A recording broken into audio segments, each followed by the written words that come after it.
فإذا قضيت الصلاة فانتشروا في الأرض وابتغوا من فضل الله واذكروا الله كثيرا لعلكم تفلحون.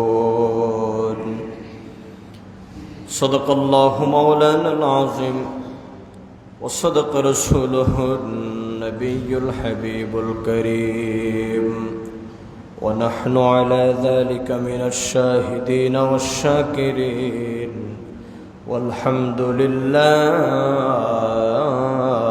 رب العالمين. وقال رسول الله صلى الله عليه وسلم: أربعة يبغضهم الله عز وجل: البياع الحلاف، والفقير المختال، والشيخ الزاني، والإمام الجائر.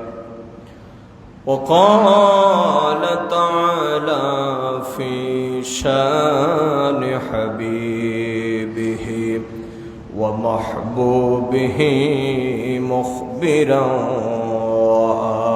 وآمرا: إن الله وملائكته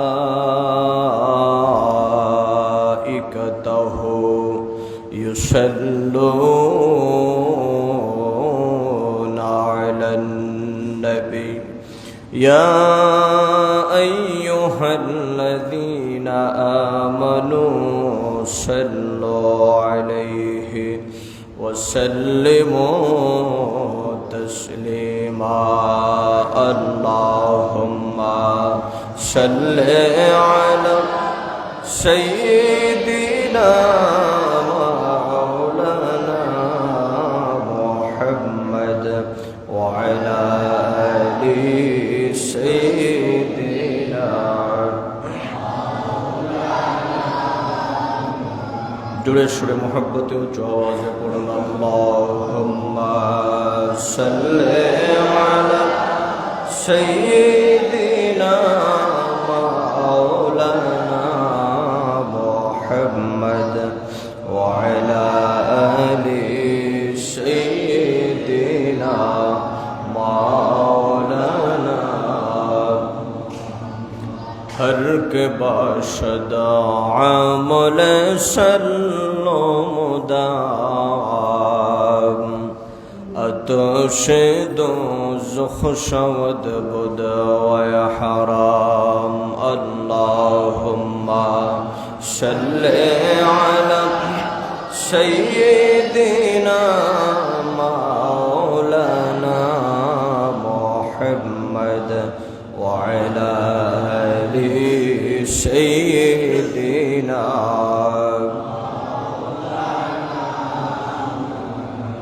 नबी मोদের পরশমণি,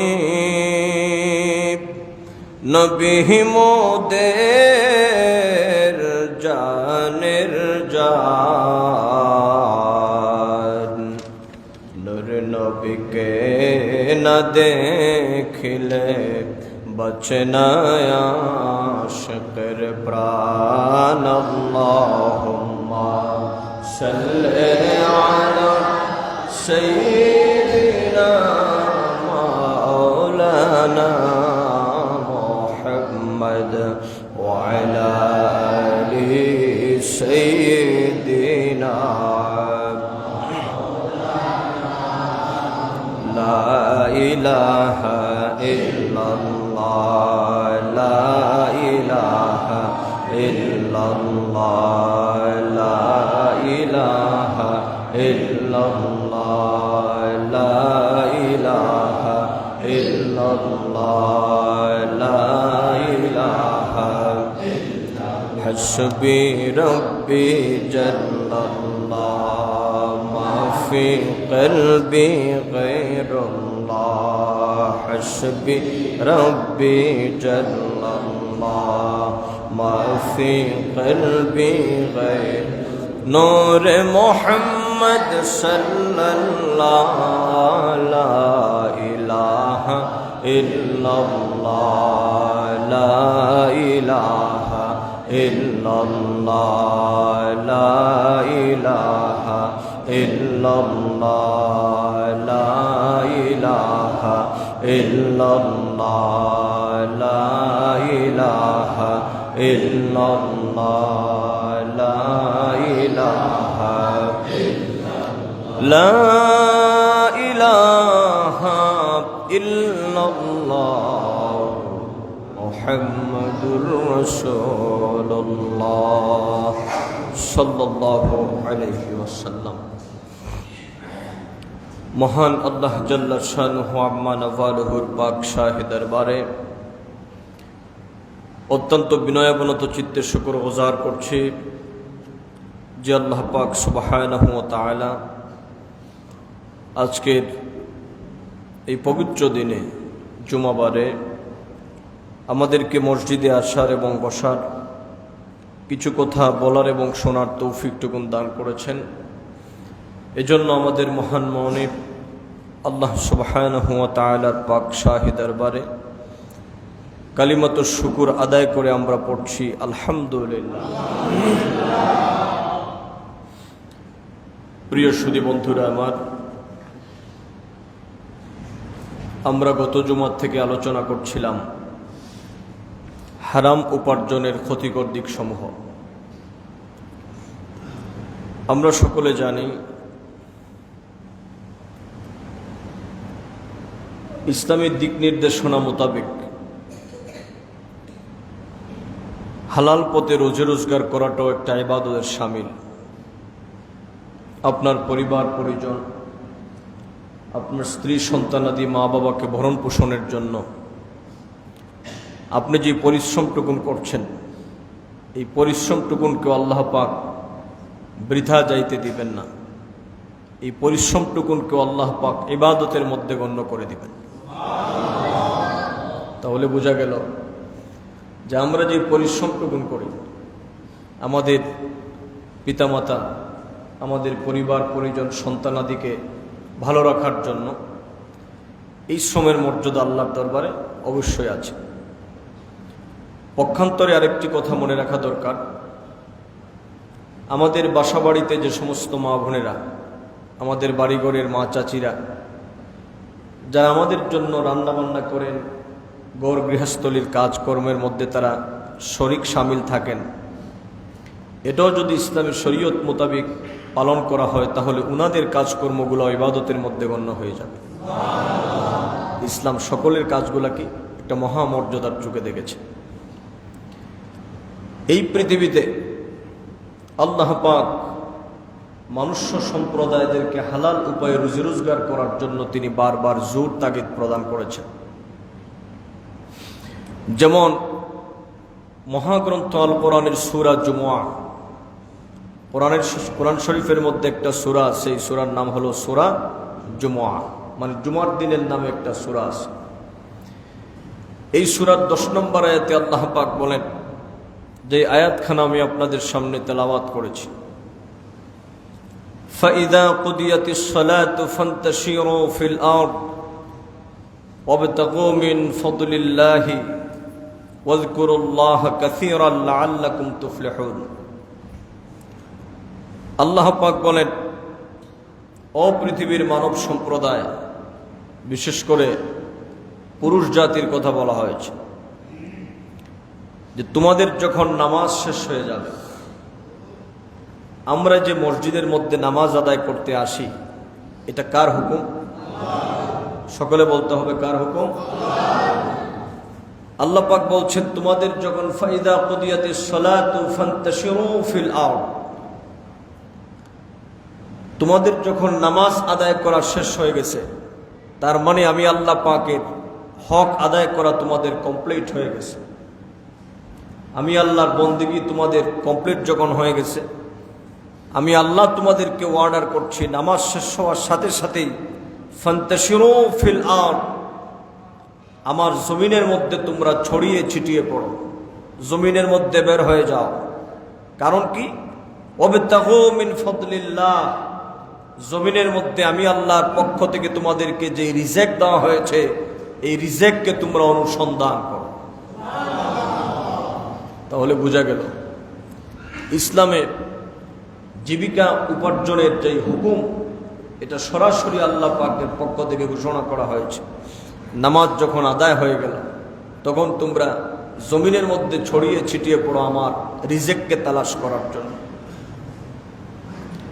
এবং ওয়াজকুরুল্লাহ কাসীরা, এবং সাথে সাথে আমি আল্লাহ পাককে বেশি বেশি তোমরা স্মরণ করো, আমি আল্লাহর জিকিরে তোমরা মশগুল থাকো, আমি আল্লাহ পাকের হুকুম হাকামকে তোমরা মানো, যাতে করে লাআল্লাকুম তুফলিহুন, যাতে করে তোমরা দুনিয়া এবং আখিরাতে সফল কাম হতে পারো।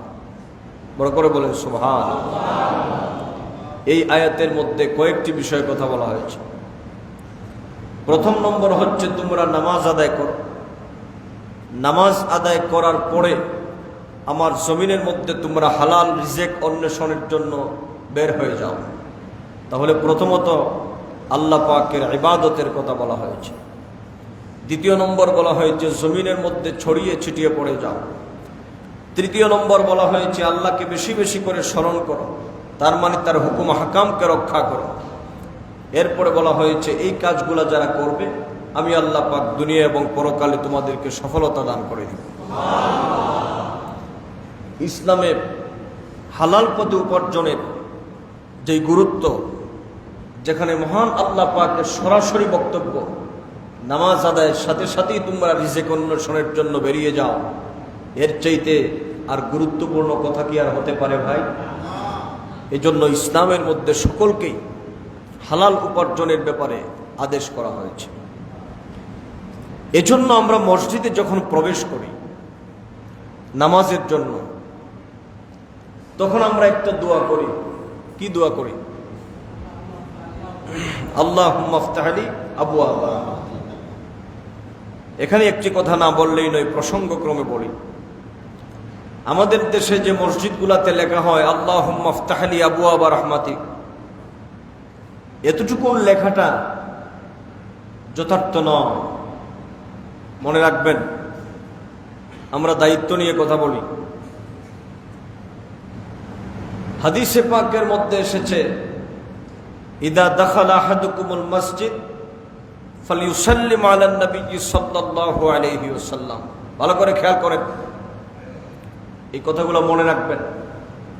কোন মৌলানা সাহেব, কোন মৌলবী কি বলল সেটা জানার দরকার নাই। আমরা মানবো আল্লাহর কথা, মানবো নবীর হাদিসের কথা।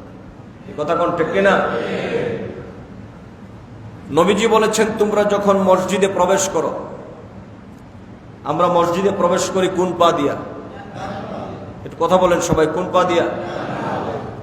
নবীজি বলেছেন যদি কেউ মসজিদে প্রবেশ করার সময় এসে যায় বা মসজিদে যখন প্রবেশ করবে, তখন সর্বপ্রথম তোমরা আমি নবীর উপর দুরূদ ও সালাম প্রেরণ করবে।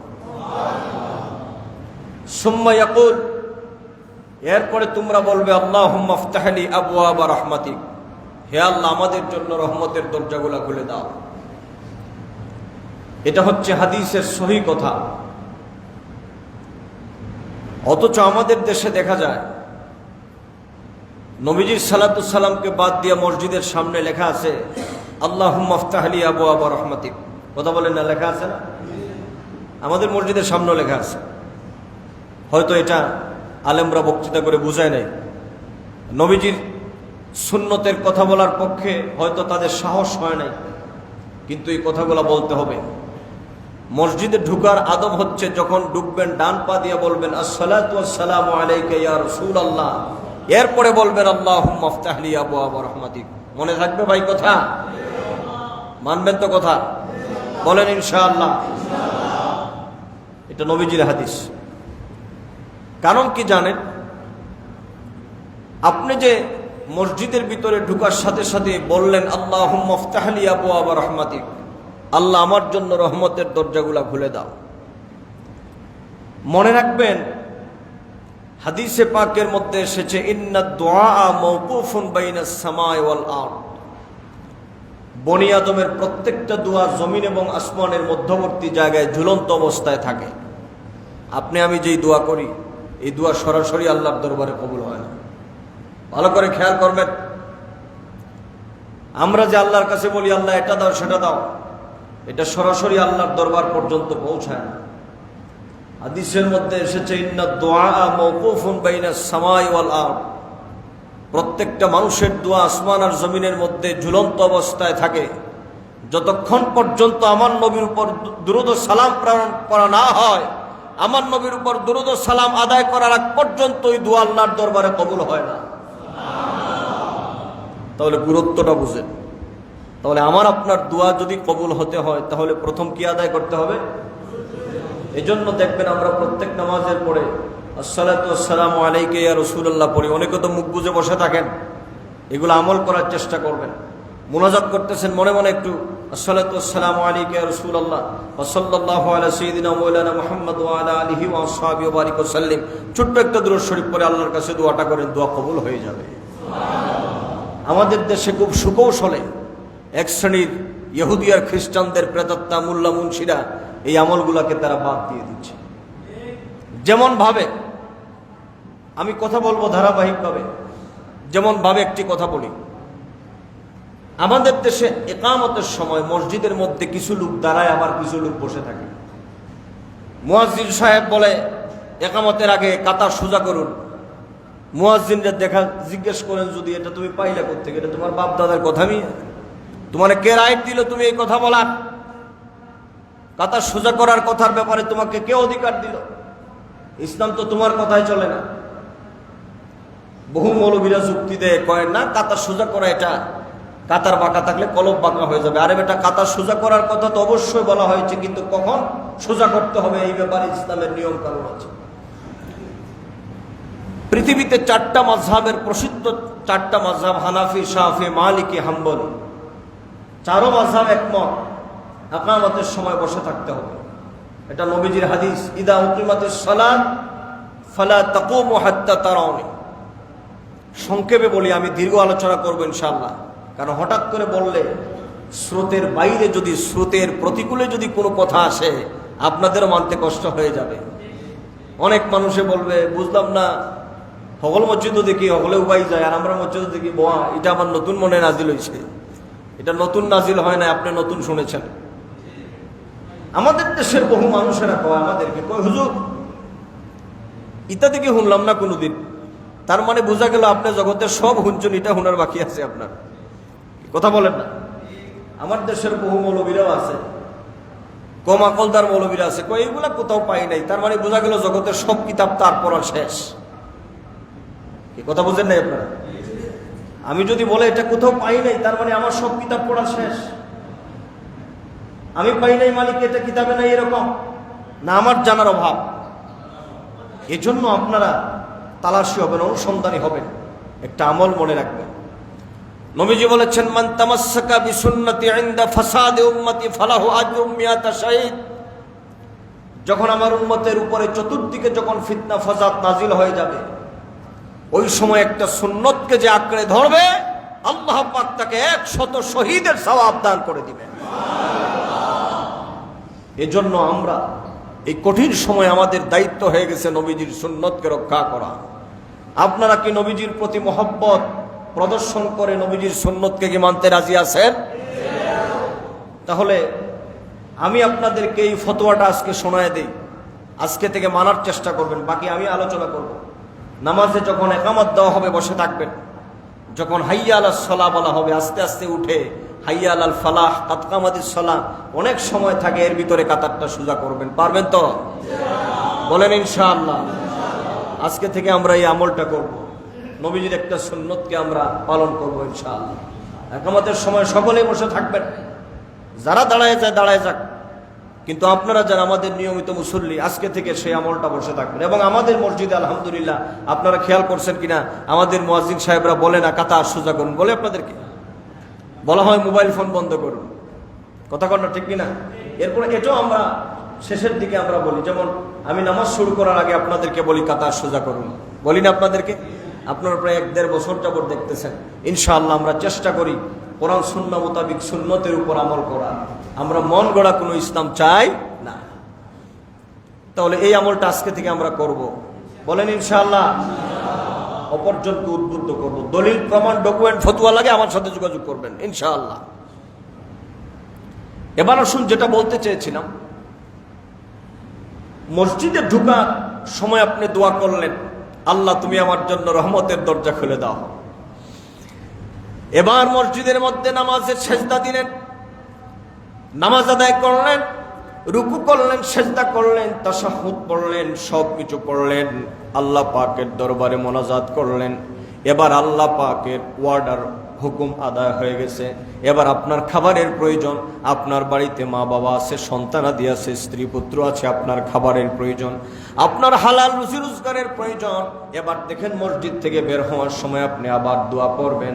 হাদিসে পাকের মধ্যে এসেছে, যখন মসজিদ থেকে বের হয়ে যাও বাম পা দিয়া, তখন বলবান আসসালাতু ওয়াসসালামু আলাইকা ইয়া রাসূলুল্লাহ, আল্লাহুম্মা ইন্নী আসআলুকা মিন ফাদলিক। ঢোকার সময় আমল করবেন, মনে মনে পড়বেন আসসালাতু ওয়াসসালামু আলাইকা ইয়া রাসূলুল্লাহ, আল্লাহুম্মা আফতাহ লি আবওয়াব রাহমাতিক। বের হওয়ার সময় বাম পা দিয়া বলবেন আসসালাতু ওয়াসসালামু আলাইকা ইয়া রাসূলুল্লাহ, আল্লাহুম্মা ইন্নী আসআলুকা মিন ফাদলিক। এর বাংলা অর্থ কি জানেন? এই যে আপনি বললেন, ঢোকার সময় বললেন আল্লাহুম্মা আফতাহ লি আবওয়াব রাহমাতিক, আল্লাহ তুমি আমার জন্য সব রহমতের দরজা খুলে দাও। নবীজির উপর দুরূদ ও সালাম পড়ে যখন মসজিদে ঢুকলেন, নামাজ আদায় করলেন, আল্লাহ আপনার জন্য আসমানের প্রায় 300 অধিক রহমতের দরজা খুলে দেন। এবার মসজিদ থেকে বের হবেন, আল্লাহ পাকের হুকুম আপনার মান্য হয়ে গেছে। এবার খাবারের প্রয়োজন, আপনার ইনকামের প্রয়োজন। এবার দোয়া করলেন আল্লাহুম্মা ইন্নী আসআলুকা মিন ফাদলিক। এই ফাদলুন মানে হলো রিজেক, ফাদলুন মানে হলো রিজেক। তার মানে আল্লাহ পাকের দরবারে দোয়া করলেন, রব্বুল আলামিন এতক্ষণ পর্যন্ত আমি তোমার গোলামি করলাম, এবার আমার খাবারের প্রয়োজন, আমার টাকা পয়সার প্রয়োজন, আমার রিজেকের প্রয়োজন, আমার জন্য তুমি আসমানের রিজেকের দরজাগুলা খুলে দাও। এই কথা বলে আপনি মসজিদ থেকে বের হয়ে গেলেন, আল্লাহুম্মা ইন্নী আসআলুকা মিন ফাদলিক, আল্লাহ আমি তোমার কাছে তোমার পক্ষ থেকে রিজেক চাই। সুবহানাল্লাহ। এই কথাটাকে আল্লাহ পাক বলেন فَإِذَا قُضِيَتِ الصَّلَاةُ فَانتَشِرُوا فِي الْأَرْضِ وَابْتَغُوا مِنْ فَضْلِ اللَّهِ وَاذْكُرُوا اللَّهَ كَثِيرًا لَعَلَّكُمْ তুফলিহুন। বান্দা তোমাদের পক্ষ থেকে যখন নামাজ আদায় করা শেষ হয়ে গেছে, এবার তুমি আমার জমিনের মধ্যে ছড়ায় ছিটায় পড়ো, রিজিকের তালাশ করো। আমি আল্লাহ পাকের দরবারে যাও, আমার হুকুম মানার সাথে সাথে আমি তোমার জন্য, তোমার দায়িত্ব ছিল আমার হুকুম মান্য করা, এবার তুমি আমার হুকুম মান্য করেছো, নামাজ আদায় করেছো, এবার আমি আল্লাহর দায়িত্ব হলো তোমার জন্য রিজিকের ব্যবস্থা করে দেওয়া। আমার দায়িত্ব হলো আমার মালিকের গোলামি করা, আর আমার মালিকের দায়িত্ব হলো আমার আপনার জন্য হালাল রিজিকের ব্যবস্থা করে দেওয়া। সুবহানাল্লাহ বলেন না সুবহানাল্লাহ। এই কথাগুলো আমাদের খুবই জানা প্রয়োজন। প্রিয় সুধী বন্ধুরা আমার, এজন্য আল্লাহ পাক তিনি বলছেন, বান্দা সালাত আদায়ের পাশাপাশি তোমরা হালাল রিজিক তালাশ করো। সুতরাং হালাল রিজিকের ব্যাপারে আল্লাহ পাক তিনি আমাদেরকে বারবার জোর তাগিদ প্রদান করেছেন। নবীজি বলেছেন, সহস্তে উপার্জনকৃত রিজেকের চাইতে এত ভালো রিজেক, এত উন্নত মানের রিজেক, এত মর্যাদার রিজেক আর কিছু হতে পারে না। যে ব্যক্তি পরিশ্রম করে সহস্তে উপার্জন করে, এর চাইতে আর উন্নত মানের রিজেক আর কিছু হতে পারে না। হযরত নবী দাউদ আলাইহিস সালাম সহ পৃথিবীর অসংখ্য নবী এবং রাসূলগণ সহস্তে কাজ করেছেন। এগুলা ধারাবাহিক বলা হবে ইনশাআল্লাহ। নবী আলাইহিস সালাম সহস্তে উপার্জন করেছেন। এজন্য ইসলামে শ্রমকে ছোট করে দেখা হয়নি। একজন ব্যক্তি রিকশা চালক, ইসলামে তার মহামর্যাদা প্রদান করেছে। একজন ঠেলাগাড়ি চালক, ইসলামে তার মর্যাদা প্রদান করেছে। একজন যত ছোটই কর্মচারী হোক, যত ছোট একজন ব্যবসায়ী হোক, যত ছোট কাজই হোক, কাজটা যদি হালাল হয়, এর মর্যাদা আল্লাহ পাকের দরবারে বিশাল। সুবহানাল্লাহ। কাজটা কত বড়, এটা দিয়ে আল্লাহর দরবারে মর্যাদার কথা বলা হয় নাই। আপনি ব্যক্তিগত বড়, এটা দিয়ে বলা হয় নাই। বলা হচ্ছে ইন্না আকরামাকুম ইনদাল্লাহি আতকাকুম। যাদের ভিতরে আল্লাহর ভয়ভীতি আছে, সে যত ছোটই হোক তার মর্যাদা আল্লাহর দরবারে অনেক বেশি। সুবহানাল্লাহ। এবার আসুন আপনাদেরকে আমি দু একটি হাদিস শোনাই আল্লাহর হাবিবের। নবীজি বলেছেন, ওয়াকাল রাসূলুল্লাহ সাল্লাল্লাহু আলাইহি ওয়াসাল্লাম, মান ইকতাতা হাক্কুম রিম মুসলিমিন বিয়ামিনিহি ফাকাদ আওজাবাল্লাহু লাহুন নার ওয়া হাররামা আলাইহিল জান্নাহ। ফাকাল লাহু রাজুলুন ওয়া ইন কানা শাইআন ইয়াসিরান ইয়া রাসূলুল্লাহ ক্বালা ওয়া ইন কদিবাম মিন আরাক। রাওয়াহু মুসলিম। নবী করিম সাল্লাল্লাহু আলাইহি ওয়াসাল্লাম ইরশাদ করেছেন, কোন ব্যক্তি যদি তার ভাইয়ের অধিকার বিনষ্ট করে দেয়, শোনেন ভালো করে, একজন মুসলমান যদি আর একজন মুসলমানের অধিকার বিনষ্ট করে দেয়, অধিকার বলতে সেটা ধন সম্পদ হোক, সেটা মান ইজ্জত হোক। মনে রাখবেন, একজন মুসলমান আরেক মুসলমানের ইজ্জতের উপর আঘাত করতে পারে। গত জুমায় বলেছিলাম, আপনি যদি কারো উপর ইজ্জতের আঘাত করেন, আপনার ইজ্জতের আঘাত হওয়ার আগ পর্যন্ত আপনার মৃত্যু হবে না। নবীজি বলেছেন, কোন ব্যক্তি যদি তার ভাইয়ের অধিকারকে ছিনিয়ে নেয়, ফাকাদ আওজাবাল্লাহুন নার, আল্লাহ পাক তার জন্য জাহান্নামকে ওয়াজিব করে দেন। বড় করে বলেন নাউযুবিল্লাহ। ওয়া হাররামাল্লাহু আলাইহিল জান্নাহ, এবং তার জন্য জান্নাতকে আল্লাহ হারাম করে দেন। আমার দেশের বহু মানুষেরা আছে, আপন ভাইকে ঠকিয়ে, আপন বোনকে ঠকিয়ে, পাড়া প্রতিবেশীকে ঠকিয়ে তিনি হজ করতে যান বছরে একবার, কয়েকদিন পর পর তিনি উমরা করতে যান। হাজী সাহেব, তোমার এই হজ দিয়া আল্লাহর দরবারে বিন্দু পরিমাণ কোনো ফজিলত পাওয়া যাবে না। আগে মানুষের অধিকার আদায় করো। হকফুল ইবাদ এটা কোনোদিন মাফ হয় না। এটার বিনিময়ে আপনাকে জাহান্নামে যেতেই হবে যদি সেটা আপনি আদায় না করেন। এটার ব্যাপারে কোনো ছাড় নাই। কেউ যদি আপনার কাছে কোনো জিনিস পাওনা থাকে, আপনি যদি 1 কোটি টাকা আল্লাহর রাস্তায় দান করেন, ওই 5 টাকার পাওনা আদায় হবে না, মনে রাখবেন। হ্যাঁ, যদি ওই ব্যক্তিকে খুঁজে না পান, বা ওই ব্যক্তি যদি মারা যায়, ওই ব্যক্তির কোনো ওয়ারিসান যদি কেউ না থাকে, সেটা হলো ভিন্ন ব্যাপার। কিন্তু আমরা বহু মানুষ সমাজে দেখতে পাই, মানুষের হক আমাদের সমাজে বিনষ্ট হয়। কথা বলেন, আছে না নাই? নবীজি বলেছেন, আওজাবাল্লাহুন নার হাররামাল্লাহু আলাইহিল জান্নাহ, আল্লাহ তার জন্য জান্নাতকে হারাম করে জাহান্নামকে ওয়াজিব করে দিবেন। একজন ব্যক্তি দাঁড়িয়ে বললেন, ফাকালা রাজুলুন ওয়া ইন কানা শাইআন ইয়াসিরান ইয়া রাসূলুল্লাহ, যদি সামান্য, ইয়াসিরান মানে এখানে হাদিসের অর্থ হবে যদি সামান্য কোন হক যদি বিনষ্ট করে, ইয়া রাসূলুল্লাহ, তাহলে তার ব্যাপারে কি হবে? নবীজি বলেছেন, ওয়া ইন কাদিবাম মিন আরাক, যদি আরাক গাছের একটি ডালও হয়, মানে আরাক একটা গাছের নাম, ওই একটা গাছের মধ্যে 4টা ডাল আছে, ওই একটা ডাল তার ভাইয়ের অধিকার, ওই রকম একটা ডালও যদি সে ছিনায় নিয়ে যায়, তার ভাইয়ের অধিকারকে বিনষ্ট করে দেয়, মুসলমান এক মুসলমানের অধিকারকে যদি হরণ করে নেয়, তাহলে আল্লাহ পাক এর বিনিময়ে তার জন্য জান্নাতকে হারাম করে আল্লাহ পাক তার জন্য জাহান্নামকে ওয়াজিব বানিয়ে দিবেন। বড় করে বলেন না নাউযুবিল্লাহ। এজন্য যতটুকু সইতে পারেন ততটুকু আমাদের করা দরকার। কথা বলেন, এর চাইতে আর কঠিন কথা আর হতে পারে না। এবার আসো, সম্পদের মধ্য থেকে যদি কোনো ব্যক্তি সদকা করে, ওয়াকাল রাসূলুল্লাহ সাল্লাল্লাহু আলাইহি ওয়াসাল্লাম, লা তুকবালু সালাতুন বিগাইরি তুহুরিন ওয়ালা সাদাকাতুন মিন গুলুল, নবীজি বলেছেন, পবিত্রতা অর্জন করা ব্যতীত নামাজ কবুল হয় না, এবং অবৈধ সম্পদের কোনো দান আল্লাহ পাকের দরবারে কবুল হয় না।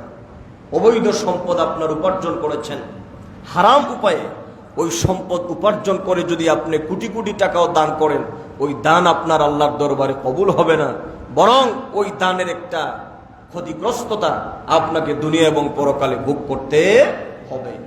এই জন্য হালাল উপার্জনের জন্য ইসলাম আমাদেরকে জোর তাগিদ প্রদান করেছে। প্রিয় সুধী বন্ধুরা, আসেন, এই যে হালাল উপার্জন এবং পৃথিবীতে ভালো মানুষ হওয়ার ব্যাপারে ইসলামের কত যে গুরুত্ব, ভালো করে খেয়াল করুন। এক হাদিসের মধ্যে এসেছে, 4 ধরনের ব্যক্তিকে আল্লাহ পাক সরাসরি ঘৃণা করেন। বড় করে বলেন নাউযুবিল্লাহ। আচ্ছা, জীবনে শুনছেন আল্লাহ কাউরে ঘৃণা করে? এই পৃথিবীতে যে আল্লাহকে মানে তাকেও আল্লাহ খাওয়ায়, যে আল্লাহকে মানে না তারেও আল্লাহ, এই কথা বলেন না? যদি আল্লাহকে ডাকলেই শুধু আল্লাহ খাওয়াইতেন তাহলে তো বিষয়টা এরকম হওয়ার কথা ছিল, মুসলমান আল্লাহকে মানে ডাবের পানি খাইলে মিষ্টি লাগতো, আর হিন্দু বৌদ্ধ খ্রিস্টানরা ডাবের পানি খাইলে তিতা লাগতো। কথা বলেন না, এরকম কি লাগে? তাহলে বোঝা গেল মুসলমানের জমিনও ধান উৎপাদন হয়, মুসলমানের জমিনে ধানের ভিতরে চাল হয়, হিন্দু বৌদ্ধ খ্রিস্টানদের ধানের ভিতরে কি পাথর হয়? কি কথা বলেন না? তাহলে কি হয়? তাহলে এই জমিনে বসে আল্লাহর নাফরমানি করে, আল্লাহ যদি কারো প্রতি হিংসা থাকতো তাহলে তো কি করতো না, তাকে খাওয়ায় বাঁচায় রাখতো না। এত বড় দয়াল হওয়ার পরও আমার আল্লাহ পাক এই জমিনে 4 শ্রেণীর মানুষকে আল্লাহ পাক নিজে ঘৃণা করেন। নাউজুবিল্লাহ। একটু দিলের থেকে মনটা নরম করে বলেন নাউজুবিল্লাহ। আমি দেখতেছি আপনাদের হৃদয় টাচ করে নাই, আপনাদের হার্ট টাচ করে নাই। আপনারা বলবেন হুজুর আপনি বুঝেন কিভাবে? আলহামদুলিল্লাহ, আপনাদের জয় শিক্ষকতা করছি, মানুষের সামনে বক্তৃতা করার সুযোগ হচ্ছে, আপনাদের এক্সপ্রেশন দেখে বুঝতে পারি আপনাদের হৃদয়ে কোন কথা জায়গা নিছে কিনা না। এটা আল্লাহ পাকের দয়া। আমি আবারও বলছি, এত বড় মহান দয়াল আল্লাহ পাক তিনি 4 শ্রেণীর মানুষদেরকে ঘৃণা করেন। আল্লাহ যদি ঘৃণা করে বাঁচতে পারবেন? আসেন এবার শোনেন নবীজির হাদিস, নাসাই শরীফের হাদিস। وقال رسول الله صلى الله عليه وسلم أربعة يبغضهم الله عز وجل। নবীজি বলেছেন আল্লাহ পাক 4 শ্রেণীর মানুষদেরকে ঘৃণা করেন। কয় শ্রেণীর মানুষকে? মনে রাখবেন, এগুলা দিলে গেঁথে রাখবেন। এর মধ্যে প্রথম নম্বর হচ্ছে আল বাইয়াউল হাল্লাফ। আল বাইয়াউল হাল্লাফ মানে হচ্ছে মিথ্যা শপথ করে বিক্রয়কারী, মিথ্যা শপথ করে যে বিক্রয় করে।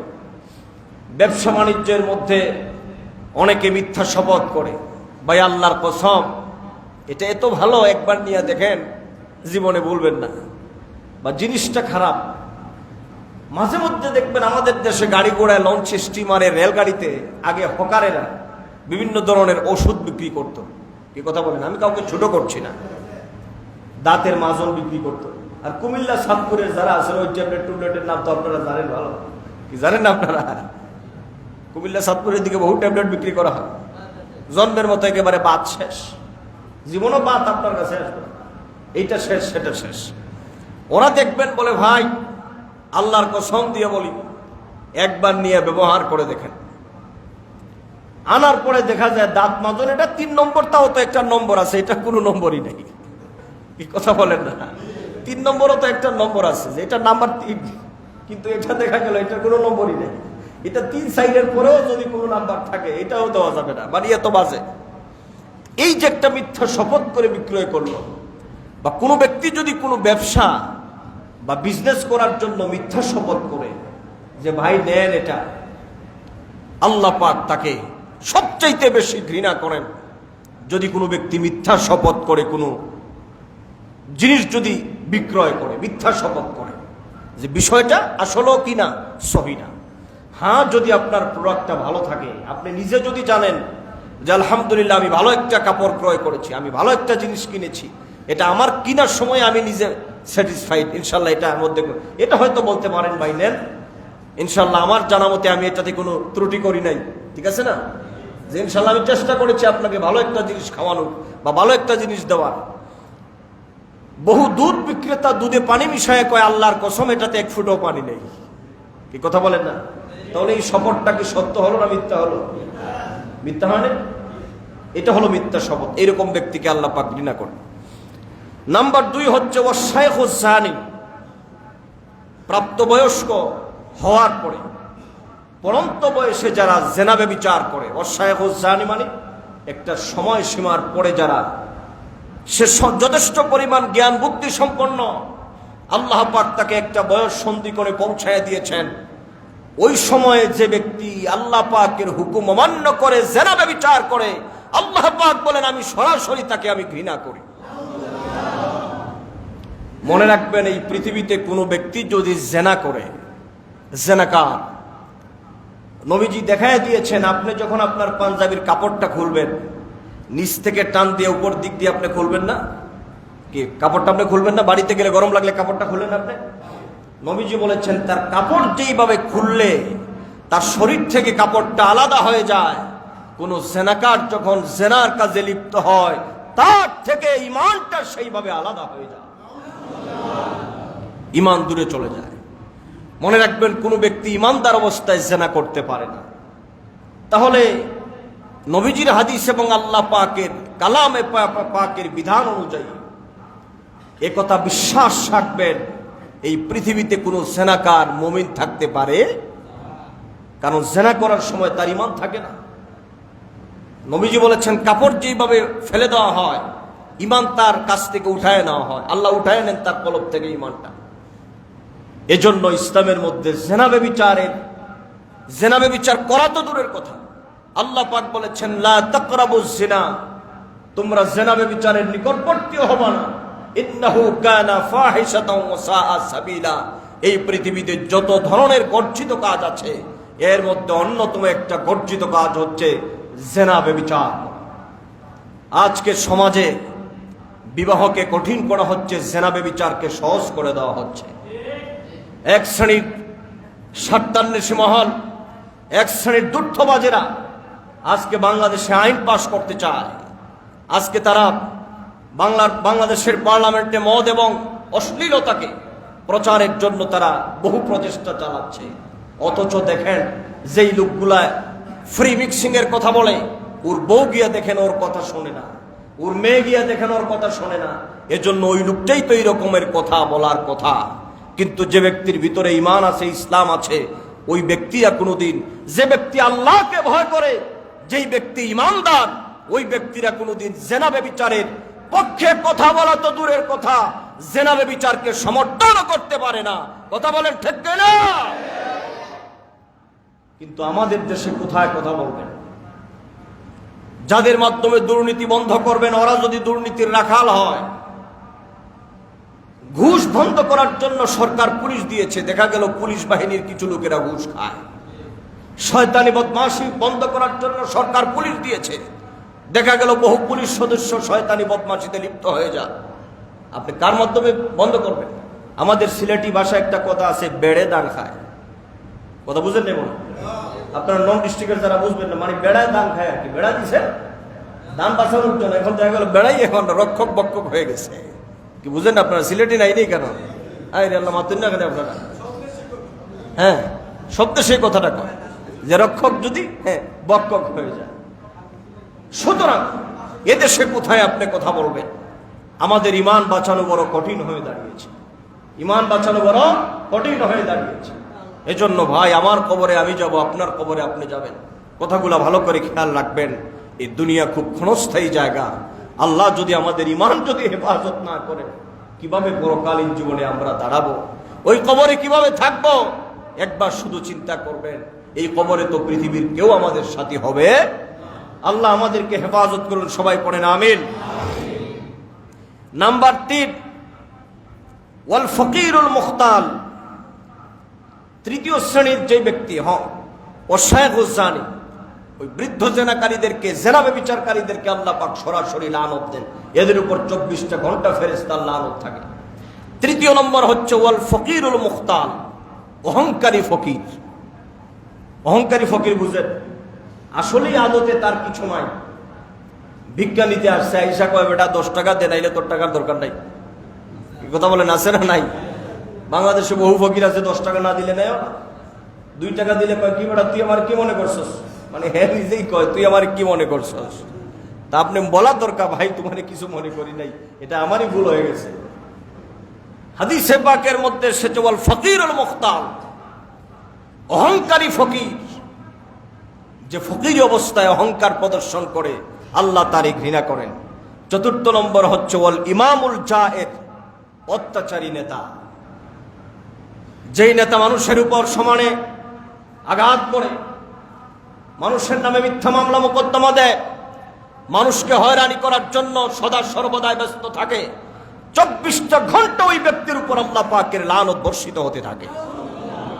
আর আল্লাহ যদি তার উপর বেজার হয়, ঈমান নিয়ে মরতে পারবে? ভাই এই কথা বলে না, ঈমান নিয়ে মরতে পারবে? এই জন্য এই বিষয়গুলো আমাদের খেয়াল রাখা দরকার। প্রথম নম্বর বলা হচ্ছে ওয়াল বাইয়াউল হাল্লাফ, মিথ্যা শপথ করে ক্রয় বিক্রয় করা যাবে না। এই জন্য ব্যবসায়ী ভাই যারা আছেন বিশেষ করে এই বিষয়গুলো আমাদের আমল রাখা দরকার। আমরা মিথ্যা শপথ করে ব্যবসা করার দরকার নাই, হালালভাবে ব্যবসা করেন। বা বলেন ভাই আপনি দেখানেন পুষাইলেন না পুষাইলেন নাই, আপনি নিজেও বাঁচলেন ও বাঁচলেন, কথা কোন ঠিক কিনা? এই জন্য মূল কথা যেটা সেটা হলো ইসলাম আপনাদেরকে আমাদেরকে তাগিদ প্রদান করেছে আমরা যেন হালাল পথে উপার্জন করি এবং হারাম থেকে যেন আমরা বেঁচে থাকি। যে কোনো ক্ষেত্রেই আমরা যেন আল্লাহর নাফরমানি কাজ থেকে বেঁচে থাকি। সময়ের 5 মিনিট আছে, আমি অনেক কথা আজকের মতো আমি কথাগুলো এই ধারা বক্তব্য আমি আজকের মতোই শেষ করে দিব। আগামী জুমা থেকে ইনশাল্লাহ আমরা হালাল উপায়ে অর্জন এবং এর কি গুরুত্ব আছে আমরা কথা বলব। নবী করিম সাল্লাল্লাহু আলাইহি ওয়াসাল্লাম ইরশাদ করেছেন, হাসরের ময়দানে বনি আদম 4টা প্রশ্নের জবাব না দেওয়ার আগ পর্যন্ত এক কদমও নড়তে পারবে না। সুবহানাল্লাহ। কয়টা প্রশ্নের জবাব? কথা কি বুঝতেছেন আমার? এবার আসুন, নবীজি বলেছেন, লা তাজুলু কদম ইবনি আদম ইয়াউমাল কিয়ামাতি মিন ইনদি রাব্বিহি হাত্তা ইয়াসআলা আন খামসিন। 5টা প্রশ্ন, 4টা নয় 5টা। নবীজি বলেছেন হাসরের ময়দানে 5টি প্রশ্নের জবাব না দেওয়ার আগ পর্যন্ত কোন বনি আদম আল্লাহর দরবার থেকে নড়তে পারবে না। এর মধ্যে প্রথম হচ্ছে আন উমরিহি ফিমা আফনাহু। আল্লাহ পাক তাকে প্রশ্ন করবেন, তোমাকে আমি জীবন দিয়েছিলাম, 50, 60, 70, 80 বছর হায়াত দিয়েছিলাম, বান্দা তুমি বলো এই জীবন তুমি কোন পথে ব্যয় করেছো? সুবহানাল্লাহ। আর বেশি কিছু লাগবে না, আর বেশি কিছু লাগবে না, এই কথাটাই মনে রাখেন। আল্লাহ পাক হাসরের ময়দানে বলবেন, আন উমরিহি ফিমা আফনাহু, বান্দা তোমাকে যে আমি একটা হায়াত দিয়েছিলাম, এই সময়টা তুমি কোন কাজে ব্যয় করেছো? এই জীবনকালটা কি কাজে ব্যয় করেছো, কিভাবে তুমি অতিবাহিত করেছো? নাম্বার 2, ওয়ান শাবাবিহি ফিমা আবলাহু, আমি তোমাকে একটা সুবর্ণ time, as a golden opportunity, একটা সুবর্ণ সময় দিয়েছিলাম যেটাকে বলা হয় যৌবনকাল। আমি তোমাকে যৌবনকালটা দিয়েছিলাম, এই যৌবনকালটা তুমি কোন পথে ব্যয় করেছো, এটা কিভাবে তুমি অতিবাহিত করেছো? আমাকে তোমার যৌবনকাল সম্পর্কে জবাবদিহি করাই লাগবে, জবাব দাও। নাম্বার 3, ওয়া মালিহি মিন আইনা ইকতাসাবাহু ওয়া ফিমা আনফাকাহু। নাম্বার 3 হচ্ছে ওয়া মালিহি মিন আইনা ইকতাসাবু ওয়া ফিমা আনফাকাহু। নাম্বার 3 হচ্ছে ধন সম্পদ তুমি কিভাবে উপার্জন করেছো, এই ব্যাপারে আল্লাহর দরবারে জবাব দেওয়া লাগবে। 4র্থ নম্বর হচ্ছে কিভাবে তুমি তা ব্যয় করেছো, যে ধন সম্পদ কোন পথে উপার্জন করেছো আর কোন পথে ব্যয় করেছো, জবাব দেওয়া লাগবে। এরপরে নাম্বার 5, ওমা আমিলা ফিমা আলিমা, তোমাকে আমি যে জ্ঞান দান করেছিলাম ওই জ্ঞান অনুযায়ী কতটুকু তুমি আমার রাস্তায় পরিচালিত হয়েছ এবং মানুষকে কতটুকু আমার রাস্তায় তুমি পরিচালিত করেছ। সুবহানাল্লাহ। এই হাদিসের ধারা মোতাবেক বোঝা যায় আমরা নিজেরা যদি আল্লাহ এবং রসুলের কথা জেনে যদি আপনাদের কাছে প্রচার না করি, তাহলে হাসরের ময়দানে আমিও আটকাবো, আপনারাও আটকে যাবেন। এজন্য সমাজে হক কথাগুলা প্রচার করতে হবে, হক কথাগুলা বলতে হবে। সুতরাং প্রিয় সুধী বন্ধুরা আমার, আমরা আল্লাহ পাকের দরবারে আরাধনা করব, মালিক যেন আমাদের জীবনকে সহজ বাড়িয়ে দেন, ইজ্জত এবং হরমতের জিন্দিগি যেন আমাদের নসিব করেন, আল্লাহ যেন আমাদেরকে ঈমান ও আমলের জিন্দিগি দান করেন। সবাই পড়েন আল্লাহুম্মা আমিন। সকলে বলেন আমিন। তাহলে আজকের জুমায় যে আলোচনাগুলো করলাম এর মধ্যে 2টি আমলের কথা আপনাদেরকে আবারও বলে দিচ্ছি। মসজিদে ঢোকার সময় ডান পা দিয়ে বলবেন আসসালাতু ওয়াসসালামু আলাইকা ইয়া রাসূলুল্লাহ আল্লাহুম্মা ইফতাহ লি আবওয়াবা রাহমাতিক। মসজিদ থেকে বের হওয়ার সময় বলবেন আসসালাতু ওয়াসসালামু আলাইকা ইয়া রাসূলুল্লাহ আল্লাহুম্মা ইন্নী আসআলুকা মিন ফাদলিক। আল্লাহ মর্যাদা দিবেন, রিজিকের দরজা খুলে দিবেন। আর নাম্বার 2, আকামতের সময় হাইয়া আলাস সালাহ এবং হাইয়া আলাল ফালাহ পর্যন্ত আমরা বসে থাকবো। যখন মুয়াজ্জিন সাহেব বলবে হাইয়া আলাস সালাহ, আমরা আস্তে আস্তে দাঁড়িয়ে হাইয়া আলাল ফালাহ কাতকামাদিস সালাহ পর্যন্ত আমরা নিজ দায়িত্বে কাতার সোজা করব। বলেন ইনশাআল্লাহ। এই আমল আমরা করতে রাজি আছি, ডান হাত তুলে দেখান না, বলেন ইনশাআল্লাহ। আল্লাহ যেন কবুল করেন। সবাই পড়েন আমিন। আর সন্ধ্যায় নবীজিকে সালাম দেই, ইয়া নবী সালাম ইয়া রাসূল সালাম আলাইকা या हबीब सलाम अलैका सलावतुल्लाह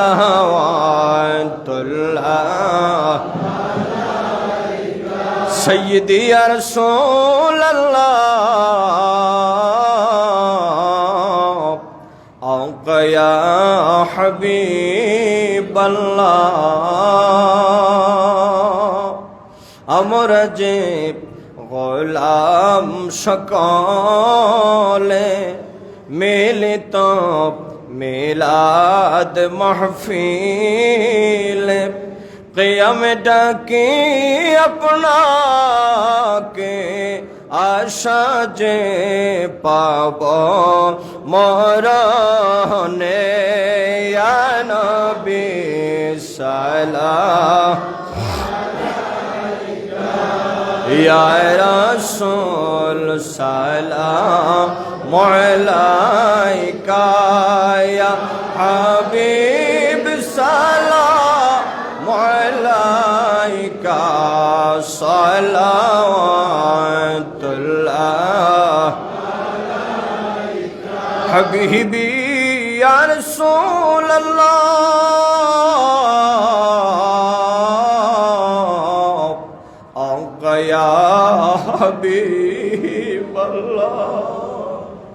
নবী তোমা হতে যে হবে দূর ইমান আমল হবে চূর্ণ চূর মোদের নিয়গম মদিনায় নবী তুমি ছাড়া মোরা অসহায় নবী সালাম আলাইকা ইয়া রাসূল সালাম আলাইকা ইয়া হাবিব সালাম আলাইকা সালাওয়াতুল্লাহ